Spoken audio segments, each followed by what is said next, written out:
আসসালামু আলাইকুম, welcome to my YouTube channel Anas mom kitchen. দেশ ও দেশের বাইরে থেকে যে যেখান থেকে আমার এই ভিডিওটা দেখছেন সবাইকে জানাই স্বাগতম। আশা করি সবাই ভালো আছেন, আমিও ভালো আছি। তো দেরি না করে শুরু করা যাক আজকে রান্না। আজকে আমি রান্না করব বড় চিংড়ি মাছের দো পেঁয়াজা।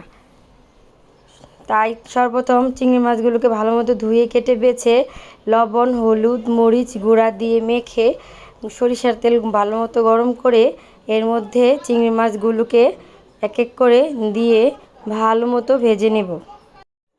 ভালো মতো ভাজা ভাজা করে এক এক করে চিংড়ি মাছগুলো উঠিয়ে নেব।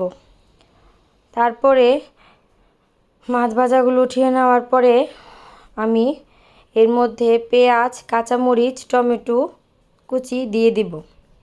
দিয়ে এর সাথে লবণ দিয়ে ভালো মতো ভাজা ভাজা করে নেব। ভাজা ভাজা ভালো মতো করে নেওয়ার জন্য একটু চুলার আঁচটা কমিয়ে কিছুক্ষণের জন্য ঢাকনা দিয়ে ঢেকে দিব।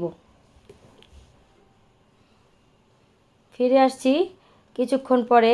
এখন পেঁয়াজ টমেটোগুলা ভালো মতো ভাজা ভাজা হয়ে গেছে। এখন এর সাথে এক এক করে সব মশলা দিয়ে দিতে হবে। প্রথমে আদা রসুন বাটা, হলুদ গুঁড়া ও মরিচ গুঁড়া, জিরে গুঁড়া দিয়ে ভালো মতো ভাজা ভাজা করে নিতে হবে।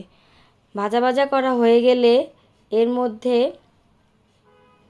কিছু পানি দিয়ে আবার মশলাটা কষিয়ে নিতে হবে। মশলাটা যত কষানো হবে খাবারের টেস্ট তত বাড়বে। এর জন্য আমরা সময় নিয়ে মশলাটা ভাজা ভাজা করে তারপরে পানি দিয়ে ভালো করে কষাতে হবে। কষানো হয়ে গেলে কষানোর জন্য কিছুক্ষণ ঢেকে দিতে হবে। ঢেকে দেওয়ার পরে আমরা দেখব মশলা থেকে হালকা হালকা তেল উঠছে। তখন আমরা এক এক করে সব চিংড়ি মাছগুলোকে দিয়ে দেব। দিয়ে কিছুক্ষণের জন্য চিংড়ি মাছ দেওয়ার পরে কিছুক্ষণ নাড়াচাড়া করে এর মধ্যে একটু পানি দিয়ে অল্প আঁচে ঢেকে দেব, যাতে চিংড়ি মাছের ভিতরে মশলাটা ঠিকঠাক মতো ঢোকে। এখন চিংড়ি মাছের ঢাকনা উঠিয়ে দেখে নিতে হবে চিংড়ি মাছের পানির পরিমাণটা কেমন আছে। যদি দেখি পানির পরিমাণটা ঠিক শুকিয়ে হালকা হালকা আছে, তার মানে আমাদের রান্নাটা হয়ে গেছে।